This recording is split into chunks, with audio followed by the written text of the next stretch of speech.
Ladies and gentlemen, it's time. It's been a while since we've done a video version of Record Roulette, and as of now, that is the only way that it exists. Since the last time I saw you guys for Record Roulette, the app that I was doing radio show versions of Record Roulette, that app has since been closed down. And currently I'm doing weekly radio shows on Fridays on an app called Stationhead, but I'm not feeling it as much, and so that's just a one-time-a-week thing. That's Friday nights at 8 Central if you're interested. Record Roulette is just YouTube now, which I guess some of you would say, great, although I can't play music, but whatever. We're going to talk about the records. If you're new to this, this is the show where I use the random item feature in Discogs, where I have inputted all of the vinyl that I have in my collection, and it randomly pulls up some item from my collection, and I immediately grab it, and I talk to you about it for a few minutes. Everybody has an amazing time. So let's get to it. As usual, I am recording my computer screen so you can see the random choices come up as I'm doing this, so you know I'm not fudging it. I guess I could fudge it if I wanted to, but whatever. You trust me, right? Okay. All right, here we go. Here's my screen. Here we go. Random item. Another Day in Paradise from Strung Out, the very first Strung Out album on Fat Records from 1994. This is a 1994 pressing. And I mean, I like a lot of Strung Out, but this is probably my favorite Strung Out album. That fast, technical, street punk kind of thing that I'm really into. Strung Out are one of the best, really. This one comes with an insert. A lot of these old school, I guess they still do it the same way on Fat Records now, where instead of a printed inner sleeve, there's just this sort of printed insert kind of thing. And the record itself, of course, is just going to be black vinyl. Back at that point, there was not a lot of fancy colored vinyls going on, but you do get the cool Strung Out logo right there. And then the same shit on side B. I talked about it before on other videos, but this period of Fat Records is very important to me. From the, 92 to 95, maybe 96 era of Fat Records. So much shit. And, I was a teenager and I was getting into a lot of different stuff. Some of it being this skate punk sound that was happening on several labels, but a lot of the shit that I loved was on Fat Records, including this album from Strung Out. All right, that was a nice start. Let's move on. Here we go. Random item. Slip It In from Black Flag. This was my number one Black Flag album when we did our Black Flag. I feel like I've said Black Flag too many times. When we did the ranking of this band on Cranked and Ranked, this was my number one. And I absolutely love this album. This is not an original pressing.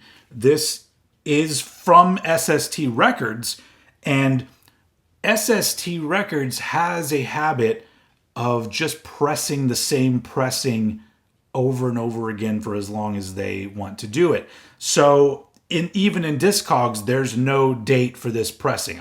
It's in too good of a shape. In fact, I think I ordered this direct from the SST store several years back. But it's not going to be an original, but it's exactly the same fucking thing that they were putting out before. And in a lot of cases, even the run-out information on several pressings is exactly the same. So it's really hard to differentiate between which pressing is which. I'm just happy to have one. Also, SST is not very big. They're very basic with their releases. And there's no printed inner sleeve and no printed insert. And just good old black vinyl. I mean, it's Black Flag, black vinyl. That's appropriate, correct? Yeah. And there's side 2, looking exactly like side 1. So the original of this was 1984, I believe. And I'd love to have an original of this, but they're a little pricey. And I'm fine with having this later pressing from whenever, because it's from the same independent label that put it out in 1984, only they've got more money and Sometimes the pressings are not that great. This one's good. There's some other stuff on SST that the pressings are fucked up in some sort of odd way. And I have a couple of those. One of them is a Descendants one, but save that for whenever that one comes up. Anyway, I feel like I didn't really talk about the actual album. I love the album a lot. I am a Rollins Black Flag guy. There are people that prefer the several singers prior to Rollins, but Rollins is one of my heroes, and I feel like the best Black Flag stuff, especially this lineup, the lineup that's on this and the kind of later of the original run with Bill Stevenson, Greg Ginn, and Kira on bass. That's a fucking killer band to me. So anyway, all right, Black Flag, slip it in. All right, normally I do 5 records. We have 3 more to go. So far, so good. I mean, it's all my shit. Of course I'm into it. Here we go. Random item. A 7-inch. All right. Red Hair with Lexicon Mist. Red Hair is a band on Discord Records. We're going from one sort of well-known indie to another. And they're a band from Washington, D.C., which features members that were in some, depending on your knowledge of the DC scene, lesser or more known DC bands. And they put out 2 albums so far, and then in between them, this 7-inch, which is from 2016. And these guys, if you're into the Discord sound, these guys are probably what you're looking for, where it is kind of like a post-hardcore kind of thing. And these guys are fucking great. I think it's been maybe 5 years since their last album, so come on, Red Hair guys, I'm ready. This is one of those that it isn't. This just sort of slides in there, and this opens up. There you go. There's the band right there, and then some credits are on the inside, and then the cover unfolds like that, and so it's 3 tracks, all 3 fucking great. I believe one of them is a cover song. I think they were produced by Jay Robbins from Jawbox. May not mean a lot to some of you, but that means a lot to me. And then this is kind of a nice sort of Coke bottle, clear kind of thing, which I'm always a big fan of. There's the Discord logo on the other side. But yeah, this is a great 7-inch. Great energy, great. Just go check them out. If any of the words I've said about them being on Discord and having that post-hardcore kind of thing, if that's appealing to you, you're going to be into this. They're a great band, Red Hair. All right, Fat Records, SST, Discord. We've been very indie so far. There's a whole lot of not indie in my collection, so who knows where we're going to go from this. 2 more to go. Random item. Oh, for fuck's sake. Let's try that again. Random item. All right, there we go. That's what I'm talking about. Some of that mainstream rock action. Ugly Kid Joe, Cats in the Cradle, 12-inch maxi single. You know how much I love 12-inch maxi singles, and this is one of them, obviously for Cats in the Cradle. This is from 1993, and the album, this is from America's Least Wanted, came out in 92, but I think this was maybe the last or next to last single released from the album, and surprisingly, it became a hit. It's a cover of a song from somebody. But yeah, on side A, Cats in the Cradle, Panhandlin' Prince, which is an Ugly Kid Joe song. Those are both from the album. And then we have 2 live songs on the other side, recorded in Stockholm in 1992, Whiplash Liquor and Neighbor. And let's take a look at the record, which is just a simple affair. This is a UK/Europe, because at that point, they were not making rock 12-inch singles in America. They were barely making vinyl in 1993. So aside from my obsession with collecting 12-inch maxi singles, I'm also big on collecting Ugly Kid Joe shit from this era, the America's Least Wanted era. I've talked about it a couple times on various things around my channel, but the album came out in 92 when I just started high school, and it just always I felt connected to it because I didn't quite fit in anywhere. I was into some heavier shit, but I was also into some straightforward poppy shit. I was still into like, Guns N' Roses and shit like that. And I feel like Ugly Kid Joe is kind of that, kind of me in a band, like kind of, fits in a little bit, but also doesn't really fit in. And, so I feel a kinship with Ugly Kid Joe.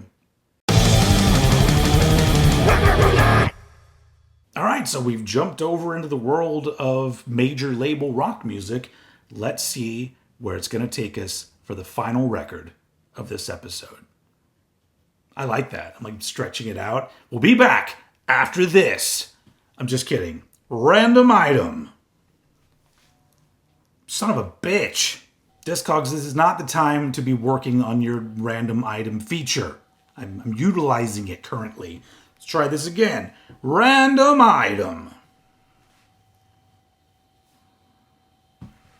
All right, wrapping it up with some UK thrash, classic UK thrash. Zentrix, For Whose Advantage? From 1990. This is a 1990 UK pressing, I believe. It says Europe, so who the fuck knows? But, that side of the world, not here in the Americas.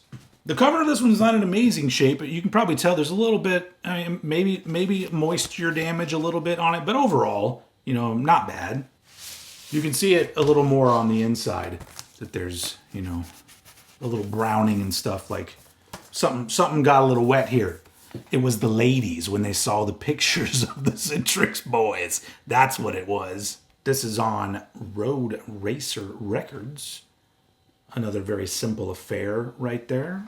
I would say this is quite possibly my second favorite UK thrash metal album, following Obnoxious by Acid Rain, followed up very closely by Nightmare Scenario by Slammer. But Zentrix are a fucking amazing band. They're still going today and still putting out badass shit. But this is just, you know how I feel. I love thrash metal, but that 89, 90, 91, like that era of thrash metal, the shit that these bands, I feel like I'm touching him in his nether region. And he's like, come on! Anyway, the shit that bands were doing is just, that's my shit right there. And Zentrix were doing it really fucking well. It's like a slightly more technical Testament with James Hetfield on vocals. Not exactly those things, but also all of those things at the same time. Here we go. That is a fucking killer way to wrap it up. Thanks, Discogs. Even with the errors, you've done a good job today. Anyway, there you go. Zentrix, For Whose Advantage? All right, well, that's it for another edition of Record Roulette. I'm going to try to do another one of these sooner rather than later, but we'll just see how everything works out. Sometimes I got a lot of cool shit all lined up, but I know you guys enjoy these. I enjoy them too. And I appreciate you watching, and I will see you all again very soon.